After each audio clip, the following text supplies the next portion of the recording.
Hello students, welcome to engineers career point Chandigarh. और आज हम एक टॉपिक पे बात करने वाले हैं। That topic is simply supported two way slabs. So first of all हमें ये पता होना चाहिए कि यहाँ पे जो टर्म्स लिखे हैं उनका मतलब क्या है। तो पहली एक टर्म है सिंपली सपोर्टेड और एक टर्म है टू वे स्लैब। तो आरसीसी स्लैब्स जनरली हम दो कैटेगरीज में डिवाइड कर सकते हैं, एक है वन वे स्लैब्स और एक है two way slabs. So RCC slabs we have one way and we have two way. अब बेसिकली डिफरेंस क्या है दोनों के अंदर, क्या बिहेवियर किस तरह से दोनों का डिफरेंट है और हम किस तरह से इन दोनों को डिफरेंटली ट्रीट करेंगे। वन वे स्लैब वो आरसीसी स्लैब्स होती हैं जो सिर्फ एक पैरेलल साइड से सपोर्टेड हैं। चार एजेस होते हैं एक स्लैब के, उसमें से सिर्फ दो ही एजेस, उसके ऑपोजिट एजेस वो सपोर्टेड हैं और बाकी दो साइड से वो सपोर्टेड नहीं है। जैसे आपका ये वाला केस हो गया। ऐसे में क्या होगा कि आपका जो बेंडिंग होगी वो सिर्फ एक डायरेक्शन में होगी और दूसरी साइड आपकी बेंडिंग नहीं होगी। सो आपका बेंडिंग मोमेंट सिर्फ एक तरफ डेवलप होगा, सारा का सारा बेंडिंग मोमेंट वहीं डेवलप होगा। तो आप इसको डिजाइन किस तरह से करोगे कि जहां पे आपका जिस डायरेक्शन में आपका बेंडिंग मोमेंट डेवलप हो रहा है वहां पर आप उसके लिए उसको फ्लेक्सर में डिजाइन कर दोगे, मेन स्टील वहां प्रोवाइड कर दोगे। दूसरी साइड आपका बेंडिंग नहीं हो रहा है तो वहां पर आपको सिर्फ मिनिमम स्टील प्रोवाइड करना है। डिस्ट्रीब्यूशन स्टील हम जिसको कहते हैं, वो भी किस लिए होता है, टेम्परेचर, श्रिंकेज और क्रीप को के जो इफेक्ट्स हैं उनको काउंटरएक्ट करने के लिए। ठीक है। इसके अलावा और भी एक तरीका है जब आपकी स्लैब वन वे हो सकती है। वो कब तरीका है, जब आपकी सपोर्टेड तो चारों साइड से ही हो लेकिन जो उसकी एस्पेक्ट रेशो है, और एस्पेक्ट रेशो क्या होता है, एल वाई अपॉन एक्स की ratio, the length of the longer span divided by the length of the shorter span. जब ये रेशो दो से बड़ी हो उस केस में भी आपकी स्लैब जो है वो वन वे स्लैब की तरह बिहेव करेगी, चाहे वो चारों साइड से सपोर्टेड हो। क्योंकि उस केस में क्या होगा, आपकी डिफ्लेक्शन हर साइड पे जो डिफ्लेक्शन होगी वो बराबर होगी, और डिफ्लेक्शन अगर हर साइड पे बराबर है तो जो बेंडिंग मोमेंट डेवलपमेंट होगी वो आपकी डिफरेंट होगी। जो शॉर्टर स्पैन है उसमें ज़्यादा बेंडिंग मोमेंट डेवलप होगा, लॉन्गर स्पैन में कम बेंडिंग मोमेंट डेवलप होगा। और सिंस लॉन्गर स्पैन इतना लंबा है और शॉर्टर स्पैन इतना छोटा है उसके मुकाबले, कि जो बेंडिंग मोमेंट शॉर्टर में डेवलप होगा वो बहुत ज़्यादा होगा, सिग्निफिकेंट बेंडिंग मोमेंट उसमें डेवलप होगा as compare to the bending moment in along the longer span. So हम क्या करेंगे कि हम जो शॉर्टर स्पैन है उसके अलॉन्ग हम लोग देंगे मेन स्टील, उसको हम फ्लेक्सर में डिजाइन करेंगे और उसके अलॉन्ग हम लोग देंगे मेन स्टील। जबकि जो आपका लॉन्गर स्पैन है, लॉन्गर स्पैन में आपका बेंडिंग मोमेंट कंपैरेटिवली बहुत कम डेवलप हो रहा है, तो वहां पर हम क्या करेंगे, उसको स्पेशली डिजाइन करने की जरूरत नहीं है, वहां हम लोग डिस्ट्रीब्यूशन स्टील प्रोवाइड कर देंगे। और डिस्ट्रीब्यूशन स्टील जो है वो सफिशिएंट है वहां के मोमेंट की टेक केयर करने के लिए, और वो टेम्परेचर और श्रिंकेज स्ट्रेसेस को भी काउंटरएक्ट कर लेगा। तो जो वन वे स्लैब्स होती हैं उसमें सिर्फ एक साइड पे अलॉन्ग दी शॉर्टर स्पैन हम लोग प्रोवाइड करते हैं मेन स्टील, और अगर ऐसा केस है तो उस तरफ प्रोवाइड कर देंगे जो आपकी अनसपोर्टेड होगी, और दूसरी तरफ जो है आपका लॉन्गर स्पैन है वहां हम प्रोवाइड करते हैं डिस्ट्रीब्यूशन स्टील। जबकि टू वे स्लैब्स ऐसी स्लैब्स होती हैं जहां पर आपकी दोनों डायरेक्शन में मेन स्टील प्रोवाइड किया जाता है, क्योंकि दोनों डायरेक्शन में जो बेंडिंग मोमेंट होते हैं वो काफी सिग्निफिकेंट होते हैं, कंपेरेबल होते हैं। ऐसा कब होता है, जब आपकी स्लैब जो है चारों साइड से सपोर्टेड है। अब चारों साइड से सपोर्टेड है तो क्या होगा, डिफ्लेक्शन हर साइड की बराबर होगी, डिफ्लेक्शन हर साइड की बराबर होगी तो बेंडिंग मोमेंट किस तरफ ज्यादा होगा, जो शॉर्टर स्पैन है, शॉर्टर स्पैन का जो बेंडिंग मोमेंट है या जो वो कंट्रीब्यूशन है उसका लोड लेने में वो कंपैरेटिवली ज्यादा है as compare to longer span. तो अब वो जो शॉर्टर स्पैन का जो बेंडिंग मोमेंट होगा वो ज्यादा होगा लॉन्गर स्पैन के मुकाबले, लेकिन ये दोनों बेंडिंग मोमेंट कंपेरेबल होंगे because L Y upon L X जो है वो आपका 2 से छोटा है या 2 के बराबर है। दोनों में बहुत ज्यादा डिफरेंस नहीं है, अगर एक 2 मीटर है तो दूसरा 3 मीटर है, तो इनके bending moments no doubt different होंगे। जो शॉर्टर वाला होगा उसका बेंडिंग मोमेंट ज्यादा होगा और लॉन्गर वाले का बेंडिंग मोमेंट कम होगा, बट बहुत ज्यादा डिफरेंस नहीं होगा दोनों के अंदर बिकॉज इनकी जो रेशियो है वो 2 से छोटी है। तो this is the basic difference between one way और टू वे स्लैब। इसके अलावा फिर हम बाद में इसमें जो है वो सिर्फ एक साइड पे डिस्ट्रीब्यूशन, एक साइड पे मेन बार दे रहे हैं, इसमें मेन स्टील आप दोनों तरफ दे रहे हो, दोनों डायरेक्शन में दे रहे हो, वो फिर हम बाद में देखते हैं कि कैसे टेंशन डेवलप होगा और हमें किस तरह से उनसे डील करना है। तो ये डिफरेंस मैंने आपको बता दिया है। अब जो टू वे स्लैब है वो भी आगे दो तरह से कैटेगराइज हम लोग कर सकते हैं। तो two way slabs are further categorized into, first is your simply supported slabs and second is your restrained slabs. तो simply supported two way slabs वो होती हैं जिनके जो कॉर्नर्स हैं वो अलाउ होते हैं, they are allowed to be lifted up. तो जैसे आपका ये स्लैब है, इसके ऊपर जब वेट आएगा तो ऑब्वियसली इसका सेंटर जो है वो दबने की कोशिश करेगा और इसके कॉर्नर्स लिफ्ट अप होने की कोशिश करेंगे। तो अगर आपकी एक ऐसी स्लैब है जिसके कॉर्नर्स लिफ्ट अप हो सकते हैं, ये कब हो सकता है? अगर आपने रूफ बीम नहीं दिया हुआ है। रूफ बीम नहीं दिया हो तो कॉर्नर्स जो हैं वो उसने होल्ड करके नहीं रखे हैं, तो वो वहाँ से लिफ्ट अप हो सकते हैं। इसके अलावा आपकी जो फ्लोर है उसके ऊपर कोई सुपर स्ट्रक्चर नहीं है, तब भी आपके कॉर्नर्स लिफ्ट अप हो सकते हैं। तो ऐसी केसेस में जो स्लैब्स होंगी they are called as the simply supported two way slabs. और इसका जो ऑपोजिट होगा, जिस केस में आपके जो कॉर्नर्स हैं वो लिफ्ट अप होने से आप उनको रोक रहे हैं because there is roof beams attach to them, या फिर उनके ऊपर कोई सुपर स्ट्रक्चर है, इन दैट केस जो आपकी टू वे स्लैब्स होगी उसको रिस्ट्रेन्ड टू वे स्लैब्स कहा जाता है। रिस्ट्रेन्ड का डिज़ाइन अलग से होता है, इसके लिए अलग प्रोसेस है, और जो आपका सिंपली सपोर्टेड है इसके लिए डिज़ाइन अलग से होता है, इसकी प्रोसेस अलग है। इसको हम लोग जो डिज़ाइन करते हैं वो करते हैं रैंकाइन ग्रासहॉफ थियोरी से, उस मेथड से जिसमें उसने कुछ कॉफिशेंट्स के बारे में बात की हुई है। इसके अंदर भी कुछ कॉफिशेंट्स हैं जिससे हम बेंडिंग मोमेंट निकाल सकते हैं along the longer span, along the shorter span.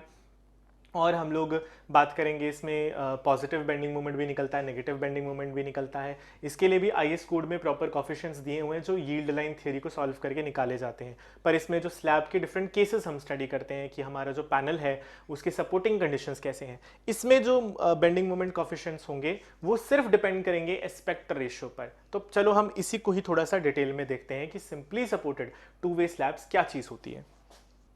तो हमारे पास है simply supported two way slabs. तो मान लो हमारे पास जैसे ये दिया हुआ है एक स्लैब है और वो वॉल्स के ऊपर रखी गई है, चारों साइड से सिंपली सपोर्टेड है उनके ऊपर, और उसका ये जो डायमेंशन है, let's say this is the L X dimension, this is the L Y dimension.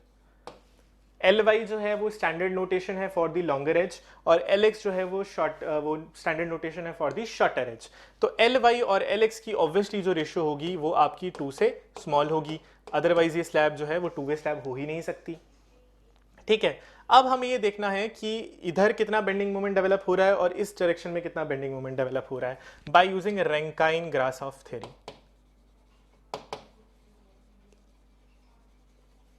ठीक है, चलिए, तो हमें पता है कि जो स्लैब चारों तरफ से सपोर्टेड है उसमें डिफ्लेक्शन जो है हर डायरेक्शन में बराबर आएगी, बिकॉज वो चारों साइड से उसकी जो सपोर्टिंग कंडीशंस है वो सेम है।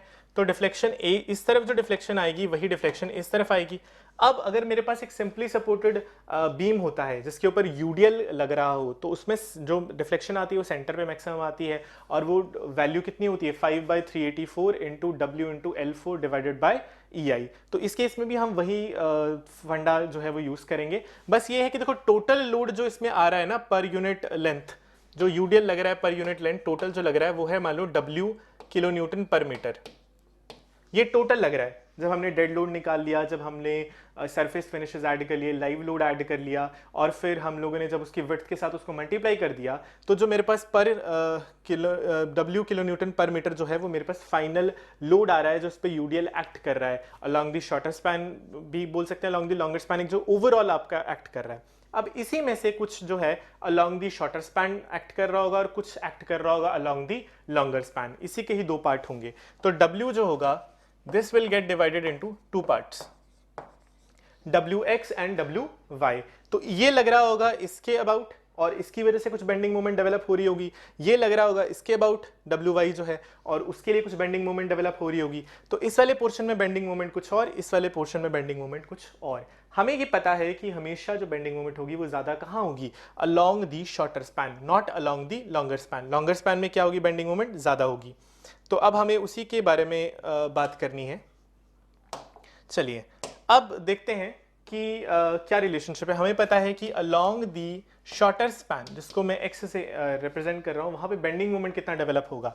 अगर WX वो वेट है जो इसके ऊपर आ रहा है यूडीएल का, और ये अगर इसका जो इफेक्टिव स्पैन है वो LX है, तो अगर मैं WX LX² डिवाइड बाई 8 करूँ तो एक सिंपली सपोर्टेड स्ट्रक्चर के लिए ये मुझे क्या देगा, मैक्सिमम बेंडिंग मोमेंट देगा अलॉन्ग दी शॉर्टर स्पैन।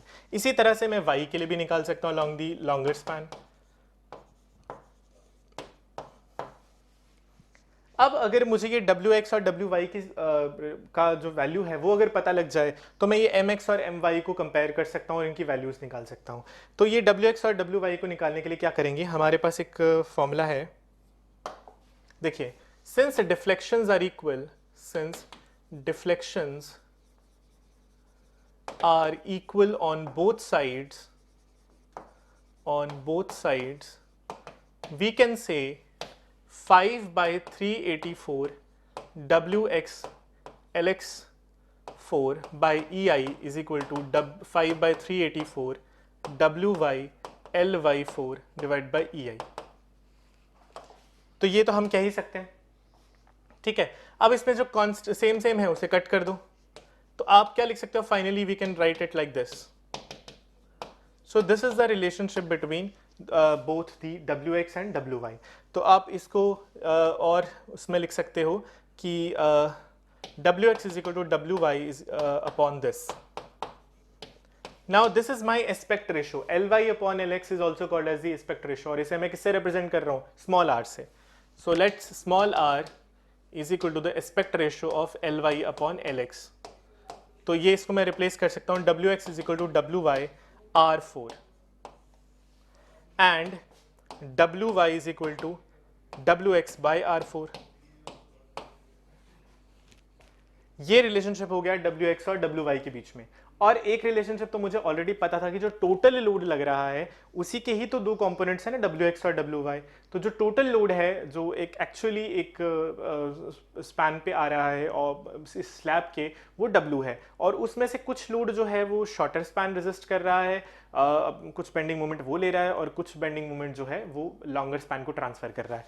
तो हमें तो ये पता ही है कि since Wx plus Wy is equal to W, so अब मैं क्या कर सकता हूँ, Wx को Wy के टर्म में लिख दिया, Wy divided by R4 plus Wy is equal to W। From here I can write Wy 1 plus R4 plus 1 is equal to W। यही था,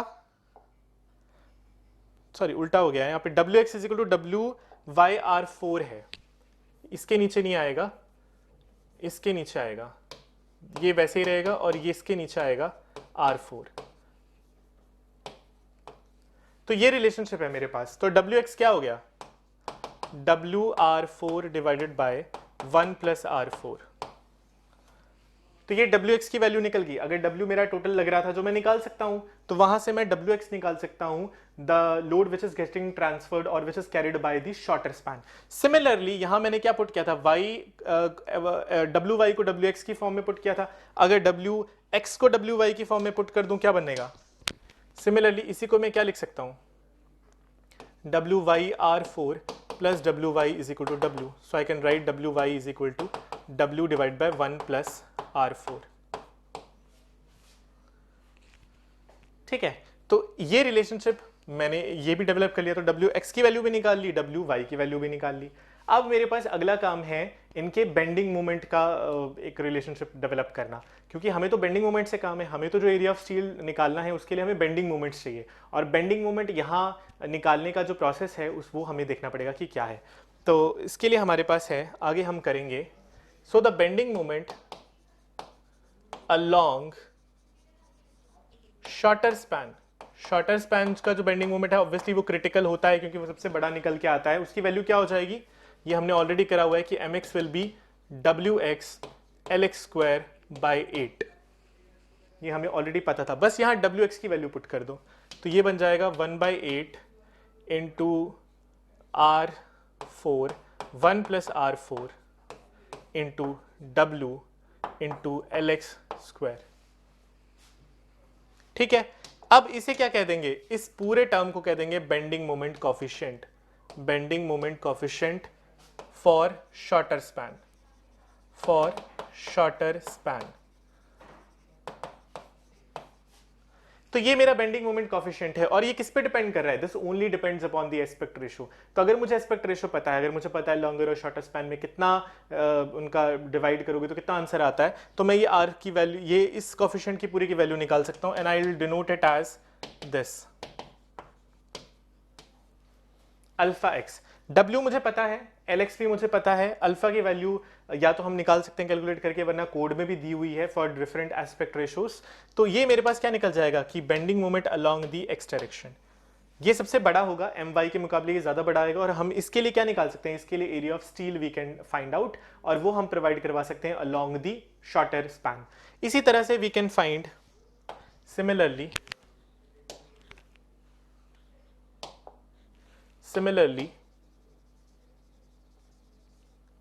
bending moment along longer span will be equal to my is equal to wy ly square by 8। तो यहाँ wy की put कर दूंगा value, वो कितनी आ जाएगी, r4 नहीं w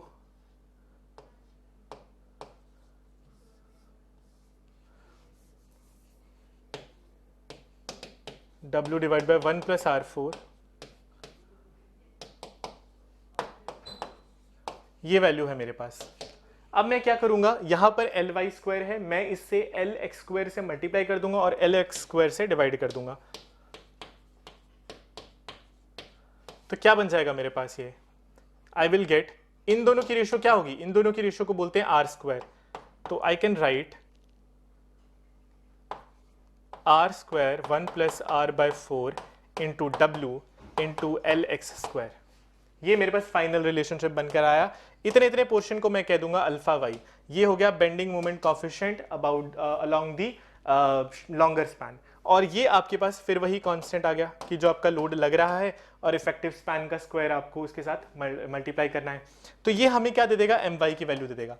तो अलोंग दी लॉन्गर स्पैन जो एरिया ऑफ स्टील होगा वो इस फॉर्मूले से फाइंड आउट किया जाएगा। इसकी वैल्यू आप कैलकुलेट भी कर सकते हो या तो कोड में भी दी हुई है।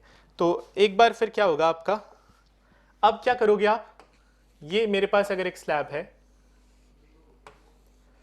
जो कि सिंपली सपोर्टेड है और टू वे स्लैब है, तो मान लो ये एल वाई है और ये एल एक्स है, तो आपका जो एम वाई आया है वो क्या दे देगा आपको, उसमें आप ये वाला फॉर्मूला यूज करोगे, A S T x is equal to 0.fck F Y 1 minus 4.6 mu M X ले लेना इस केस में, डिवाइड बाई एफ सी के B D square into B D. इस फॉर्मूले से आपका ए एस टी एक्स निकल जाएगा। इसी फॉर्मूले में अगर आप एम वाई पुट कर दोगे तो you will get A S T Y. और आप स्पेसिंग फाइंड आउट कर सकते हो, सूटेबल स्पेसिंग फाइंड आउट कर सकते हो अगर आप एक डाया अज्यूम कर लो बार का। और आपके पास क्या आ जाएगा कि आपको क्या करना है कि along the shorter span you will provide some bars, और उसमें से 50% बार्स को क्या कर दोगे आप, बेंड कर दोगे। तो यहां पर आपके पास जो है वो 50% बार्स आपके बेंड हो जाएंगे।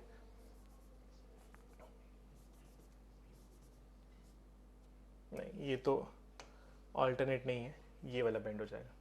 तो ये 50% बार्स जो हैं आपके बेंड होंगे यहां तक, ये यहां तक ही आ जाएगा, ये पूरा जाएगा, यहां तक जाएगा, ये पूरा जाएगा। तो आपके 50% बार ऑल्टरनेट बार्स जो हैं बेंड हो गए हैं at a distance of what, from the 0.1 times of your support. यहां से आपका इतने डिस्टेंस पर यहां पर आपने क्या किया है, आपके बेंड बार्स को बेंड कर दिया है। ठीक है, इसी तरह से जब आप एफ वाई के लिए डालोगे तो आप डिस्ट्रीब्यूशन स्टील नहीं डालोगे, वो भी आप इसमें ए एस टी वाई आ जाएगा। तो वो किस तरह से दिखेगा, let me show with another colour. चलो इसी से कर लेते हैं। एक ये है, फिर आपका इस तरह से है, फिर आपका ये है, फिर आपका इस तरह से है, फिर ये है, फिर इस तरह से है, फिर ये है। तो ये जो आपका बन रहा है this is called as your, ये आपने ऊपर से जो स्टील प्रोवाइड करी वो वाई डायरेक्शन के लिए मेन स्टील थी। और जो आपने 50% ऑल्टरनेट बार्स जो हैं वो आपने क्या किया है, बेंड कर दिया at a distance of what, 0.1 times of L Y, 0.1 times of L Y. तो इस तरह से आपको दिखेगा, आपका स्लैब का जो रिन्फोर्समेंट है कुछ इस तरह से दिखेगा। और ठीक है, तो ये है, इस तरह से हम डिज़ाइन करते हैं। अगर आप वो देखना चाहते हैं, साइड व्यू देखना चाहते हैं, तो ऐसा दिखेगा कि आपने आधी बार जो है वो कर दी हैं। और जो ये तो क्या है, shorter span, along shorter span आपका इस तरह से दिखेगा, अलोंग एल एक्स। तो आपकी जो ये बार्स होंगी इसके ऊपर दिखेंगी आपको। ठीक है, और 50% तो जो है वो अपने 50% तो जो है आपने क्या कर दिए हैं, बेंड कर दिए हैं और बाकी जो है वो सपोर्ट में एक्सटेंड कर रहे हैं। इसी तरह से अगर आप किस में देखोगे, if you are watching in along the long L Y, तो उस केस में क्या होगा, वहाँ पे भी आपने क्या कर दिया है, 50% को बेंड कर दिया है और बाकियों को आपने कंटिन्यू किया है। और इस केस में आपके जो बार्स होंगे वो नीचे की तरफ होंगे, मेन बार्स जो हैं शॉर्टर स्पैन के वो नीचे की तरफ होंगे, यहाँ ऊपर की तरफ होंगे।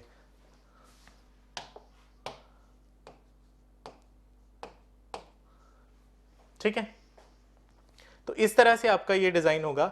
इसको आप ऐसे करो, क्योंकि इसको एल वाई ले लो और इसको एल एक्स ले लो, तब आपका ये कलर कंट्रास्ट जो है वो ठीक बैठ जाएगा, अदरवाइज कंफ्यूज रहोगे।